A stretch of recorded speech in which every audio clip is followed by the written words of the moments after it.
Welcome back, everybody. I'm Dan. And I'm Joe. And folks, we got a great episode for you today. Dan's going to tell you about it here in a second. First, folks, please like, subscribe, share, and bang that notification bell. Share it with your family and friends. It helps us, it helps you, and it cranks up the algorithm. And Dan, what do you have for us today? Tell us. Today, we're going to talk about some of the history of China from Confucius to Maoism to contemporary times. And we're going to say how China fell behind for many years.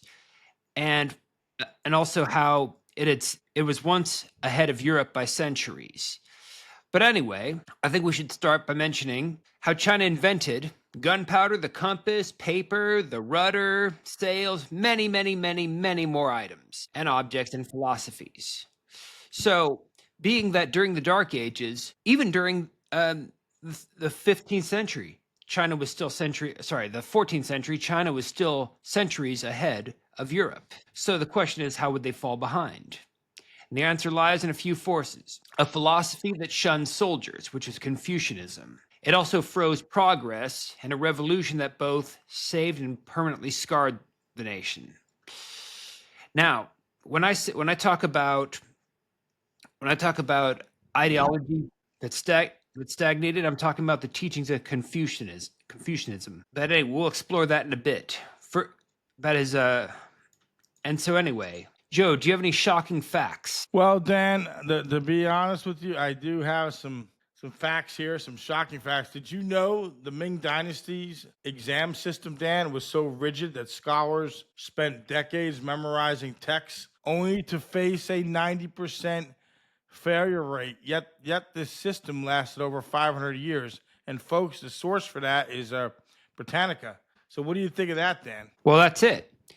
Over the years, nothing had changed. You could take, let's say, hypothetically, a person lived a few hundred years. They could take the examination 1 year and then 200 years later take the exact same exam. So they didn't progress. They didn't adapt to new times. Right. And it cost them a lot. Because the Chinese made the same mistake as the Romans did. They rested on their laurels. Yeah. China is I should say, an intellectual society, at times complicated. The empire has been long divided, basically. China's has a cycle of stagnation and upheaval, which we're gonna discuss today. So, folks, the philosophical take here, what we're trying to give you here, what does it mean to be a civilization caught between the past and the future? China's interesting paradox raises an existential question. Is progress a betrayal of identity? Or is stagnation a betrayal of potential? Let me repeat that for our viewers. Is progress a betrayal of identity, or is it a stagnation, or is stagnation a betrayal of potential? This tension between being and becoming, it frames a lot of China's journey throughout history. Dan, what do you think? Well, and that's something I struggle with in different cultures, including Western culture. At what point do we hold on to traditions, and at what point do we progress and say, you know what, those were good for the time, but they don't apply today? And it's not always easy to decipher which ones are which. Well, Dan, I have a question for you. You mentioned at the top of the video here, Confucius. So let's talk about, Dan. Could you talk about some of his teaching, like the soldier's lowly place? Mhm.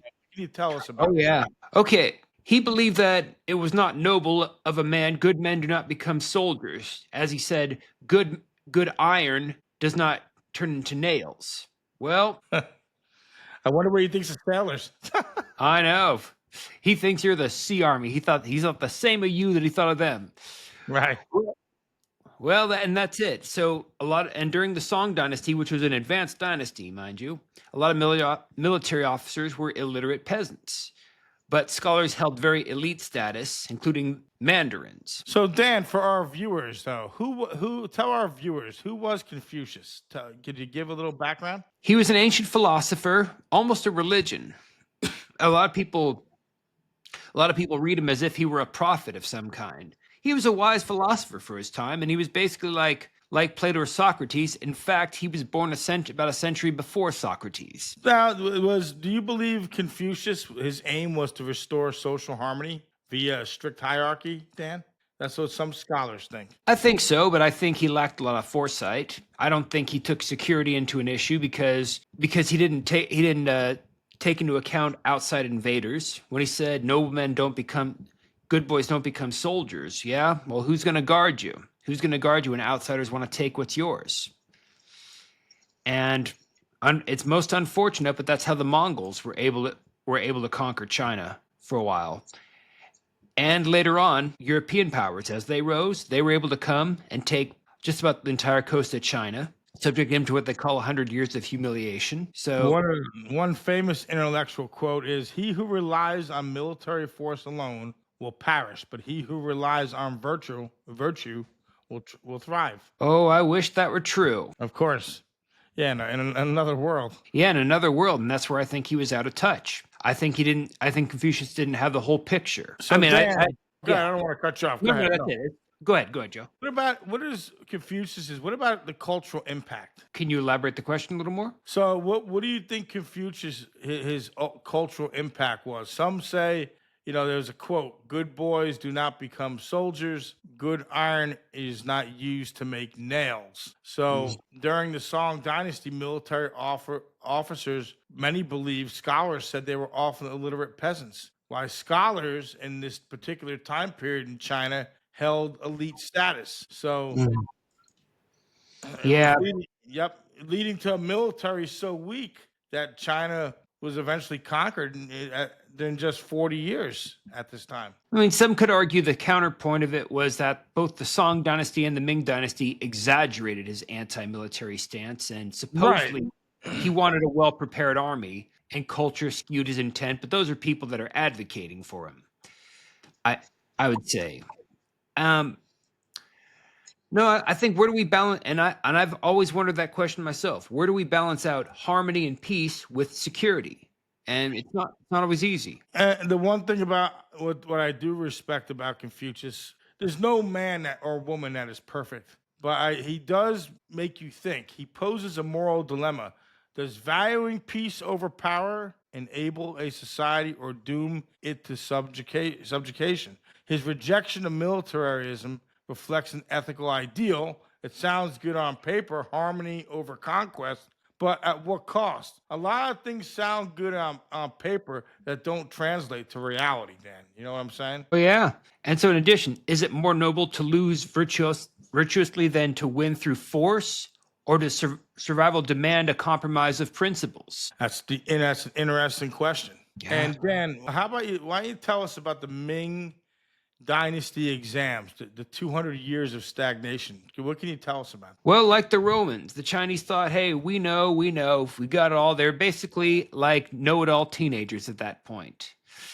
And during the Ming Dynasty, which was the most advanced dynasty in Chinese history, they thought they don't need any outside assistance. They don't need any foreign ideas. In fact, one emperor even forbade sailors from going too far. He made it to whereas if a ship had more than I think 3 sails, they assumed they were to go out to ocean and explore, and that meant a death penalty. That's how strict they were. They were saying, no, everyone else is barbarians. We're superior. So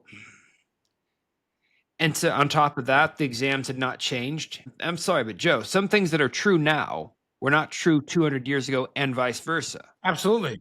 Yeah, it's a good point. And so anyway, so for the Mandarin exams, you got to adapt. You have to adapt to new. That's why scientists still research. People in the medical field still research. I mean, people in general, historians still research. And no, they're just saying we know all there is to know. That was their attitude. During this Ming Dynasty, during this 200-year period, here's a shocking fact, Dan, you may want to elaborate on. The exams were so grueling that candidates were locked in cells for days, with some dying from exhaustion or suicide, yet only 1 in 100 passed the highest level. Yeah, that's insane. But here's a real kicker, though. Here's where China was ahead of its time. You didn't have to be from the upper class to become a Mandarin to do the exam. You could be a peasant, and if you could come from peasantry, but if you knew how to read and write, and they thought you were good enough, you could try out and you could study for one. Yeah, it's interesting. When you study this stuff, Dan, what else can you tell us about this dynasty here, this 200-year period? Well, okay. One Qing dynasty reformer, Qing dynasty, he called the exams a mental prison. He argued that they turned men into machines and demanded it was demanding uh, based on memorization and not creativity. And yes, I've always had issues with when someone's supposed to just memorize, receive, repeat, and memorize, regurgitate, but can't really critically analyze what it means. I've always had issues with that. I think that can hold back a society. Well, as we talk about that 200-year period and the impact on China in comparison at this, there was Europe's Renaissance. You had Galileo, you had Newton versus Ming stagnation. And during this time period, during Ming stagnation, there was no major scientific breakthroughs, Dan. That's right.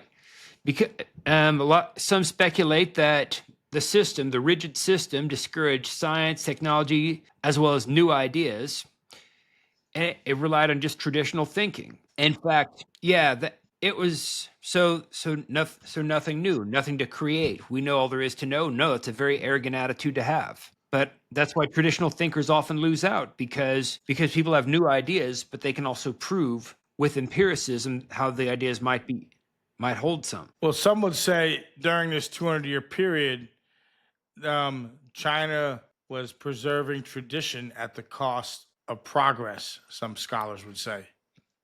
That's right. And some of it was circumstantial as well. I mean, the printing press, okay, the concept of printing was invented in China, but it was through wood blocks. And why didn't they have it like Europe did? Because there were just too many characters and it was just too hard to make, say, a typewriter or a movable print. It was just way too complicated. Then the Muslim world tried it out, or it was offered to the Muslim world, but at that time they said no, they don't want to write the Quran except by hand. They said that's the most pure way to rewrite the Quran. So it went to Europe. Europe was actually third choice. Europe was offered the printing press third. Some key points, some key features during the Ming Dynasty imperial examination system, for example. Dan, do you have any shocking facts about the Ming Dynasty, the imperial examination system? Well, China's GDP per capita, by the 19th century, China's GDP per capita was half that of Britain's, partly because the exam system produced bureaucrats, not innovators. So, yes, speaking of which, because they kept the same ways of thinking,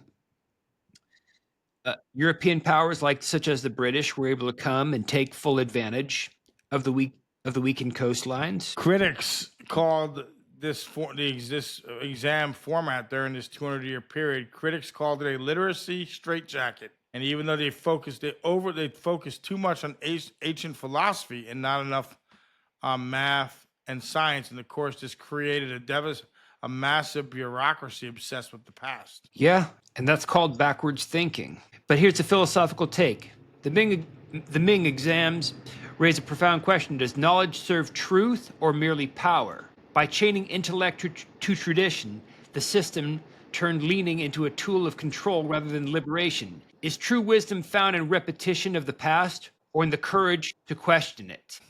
Yeah, I mean, there's nothing wrong, folks, with ancient philosophy, and there's nothing wrong learning. We should, but we also have to have a balance. We need to learn. A well-learned man or woman is a balanced person, and they're balanced in their thinking, and they're open to ideas. Sometimes when you over-obsess or you go overboard on one specific area, it can lead to an imbalance in our thinking and our learning.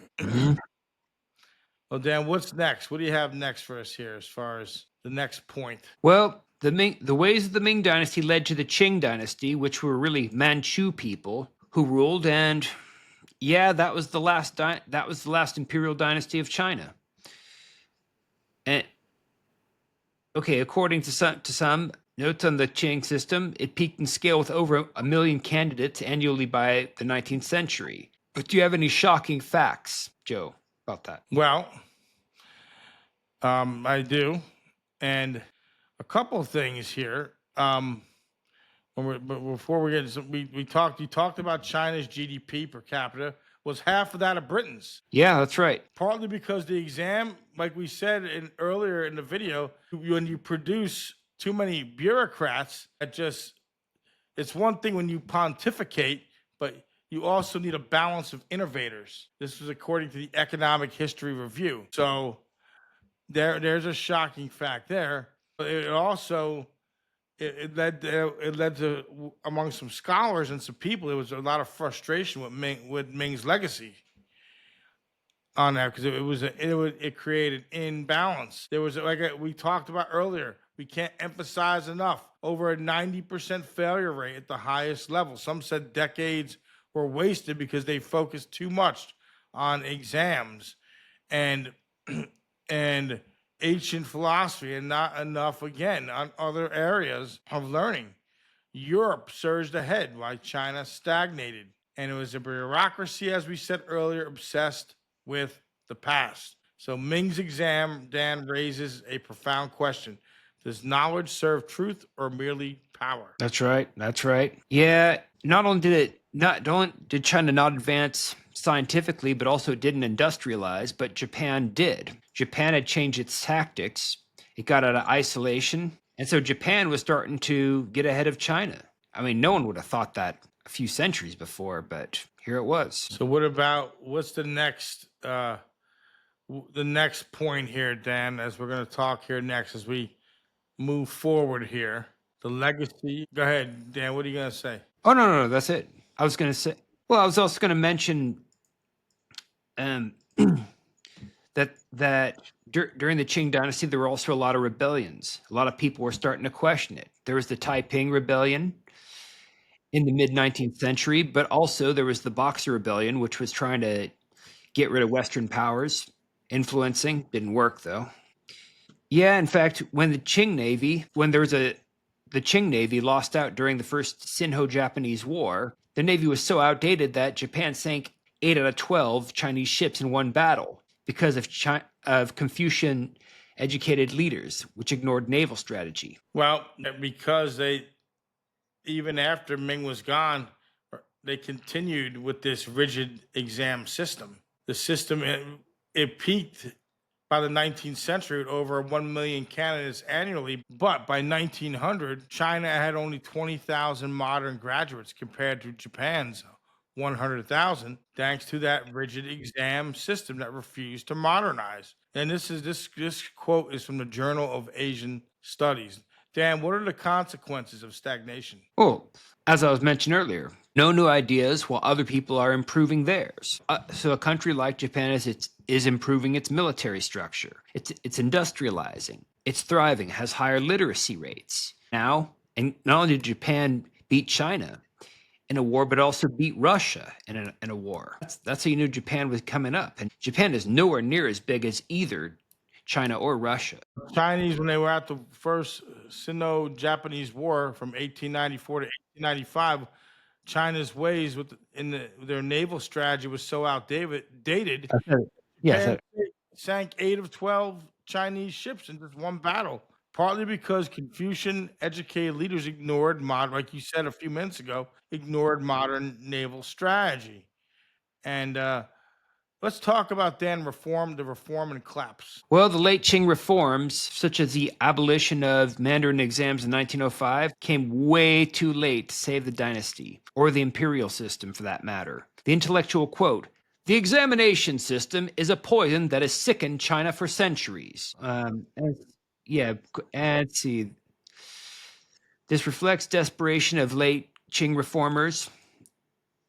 And here's the philosophical take. The Qing collapse asks, can a society survive when it worships stability over adaptation? The refusal to evolve reflects a deeper existential fear. Change threatens identity, yet status invites annihilation. Is there a moral duty to embrace the unknown, even at the risk of losing oneself? So it's interesting. So you see, folks, even in modern societies, we need a proper balance, whether it's government, whether it's daily lives, whether it's running a company, there has to be everyone has different gifts. We can't we can only have so many philosophers. Nothing wrong with that. Some are gifted in that area, but we need plumbers. We need electricians.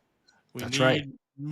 for better, like it or not, in the world we're living in, we need soldiers and sailors and airmen. We need doctors, nurses. So it takes many things to make a society. And how does a healthy, fruitful society come about?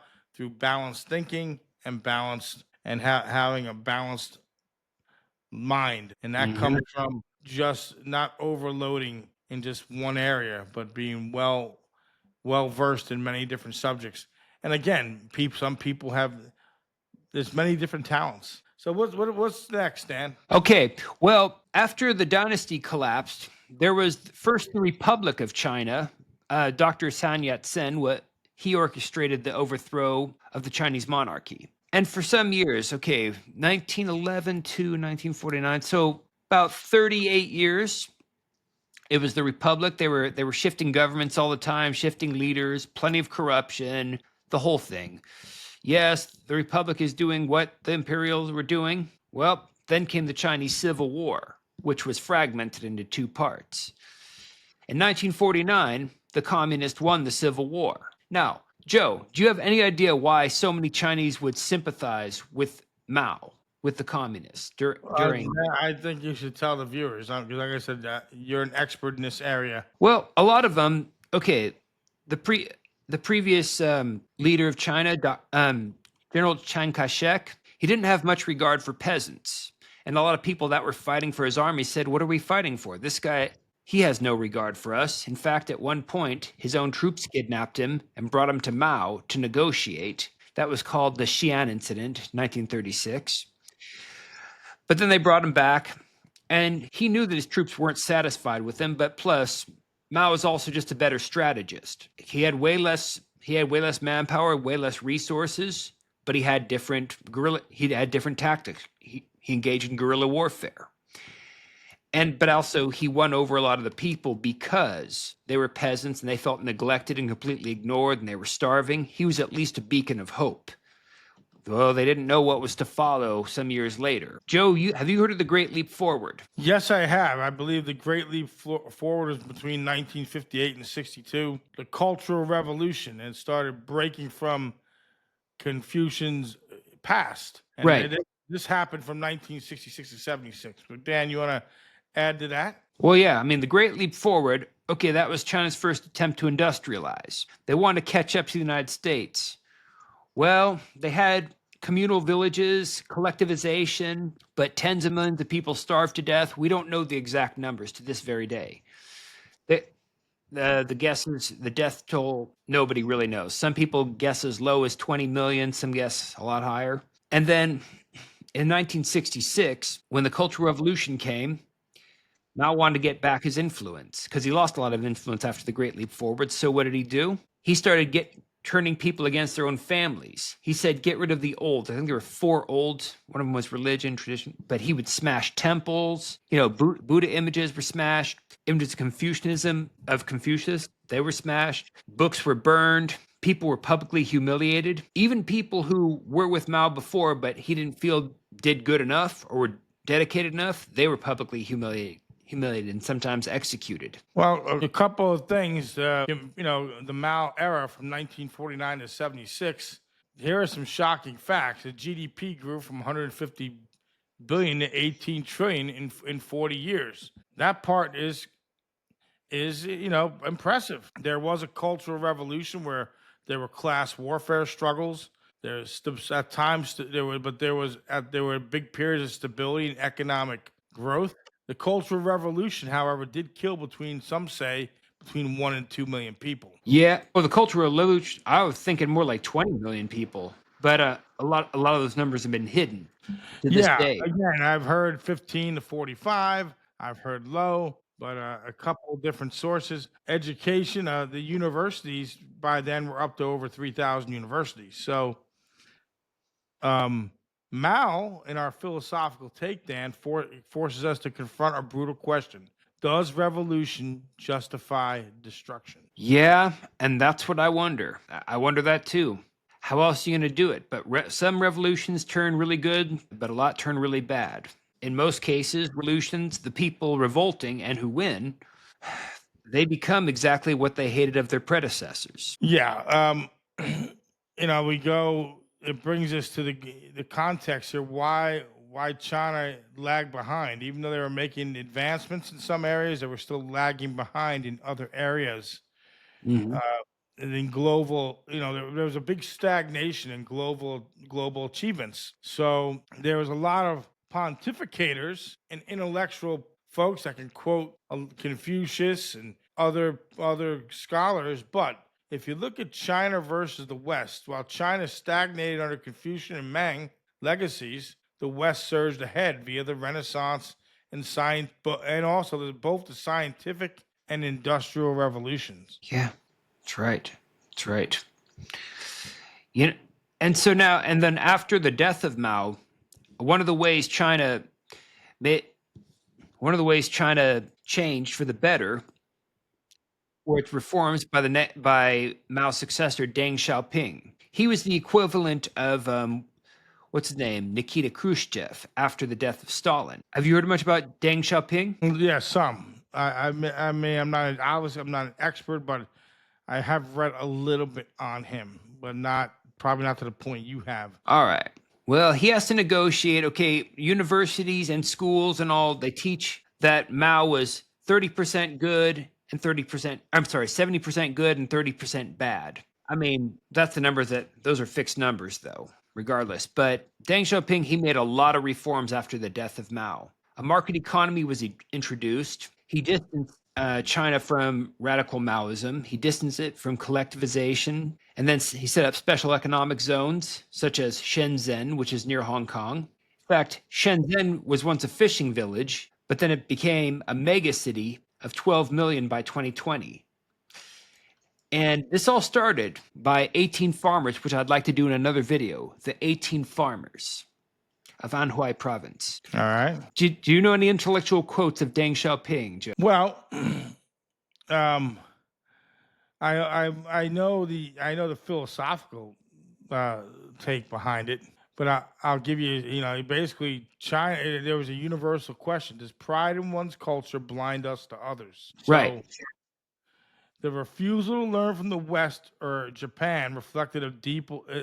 It sort of revealed some weaknesses about China. It revealed limitation. For example, during this time period, Britain produced 30% of the world's manufacturing goods, and while China, a third of the world's population at this point, produced only 6%. Because so Europe was still flourishing during this time period. So, but however, China does make progress.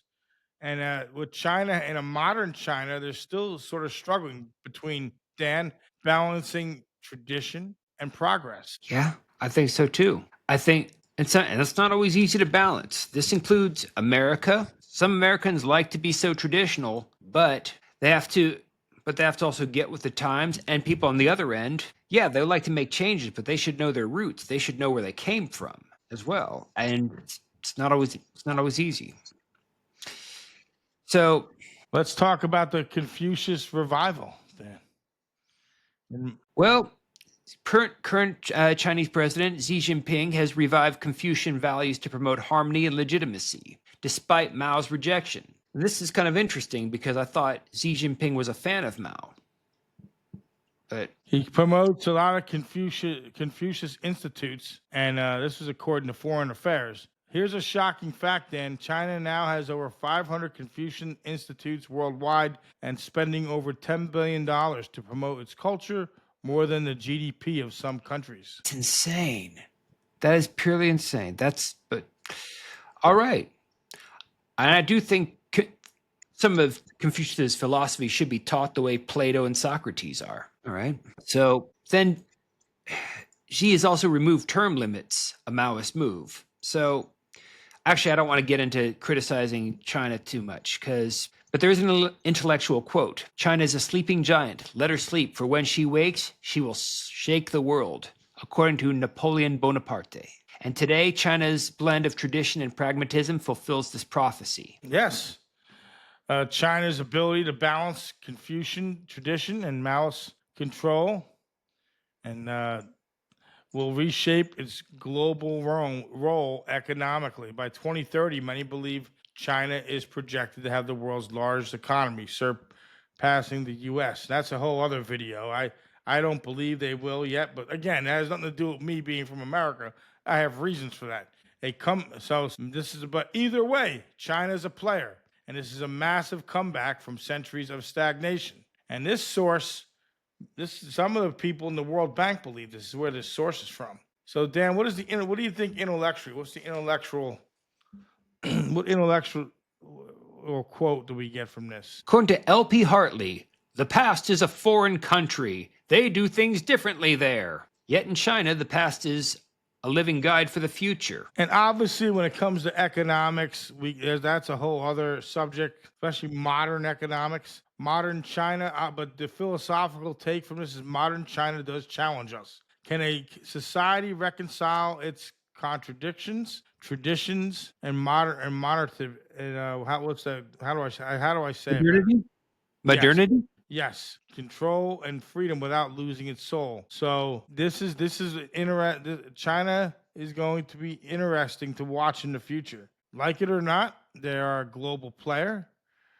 China does have some interesting lessons from its past, and makes us think, because here is a society at one point had lacked balance. Now they are an economic power, and they're considered one of the top 3 powers in the world. Right. So my final thought, what can we learn? That clinging to the past can doom a nation, but rejecting it entirely risks chaos. China's history asks us, how do we balance stability and change? Yes. So what do you think? Let us know in the comments. Does China's past hold it back or build its strength? So please, folks, like, subscribe, share this video, and think about China's journey in a philosophical take, its force. Think about its history. A burden, or does it teach us something? It reveals the human struggle to divine purpose. And that many of us, sometimes we all want purpose, right? So sometimes we can look through these countries historically, and we can also individualize it, internalize it for us. There is a human struggle to define purpose between preserving what was and creating what could be. Are we like China, Dan, destined to wrestle with this internal tension, or can we transcend it, Dan? That's a really good question. I don't know. The way America is itself, it's a really tough question. True. And as an individual, I wonder how much of what I was taught as a kid was true, and how much was it just for the time? How much hold up today? How much is universal and timeless, and how much was just for that era? It's not always easy to figure out. Anything else to add, Dan? Nope. As Joe said, like, subscribe, share, and bang the notification bell. Thank you again, folks, and have a great day or night wherever you are. Take care.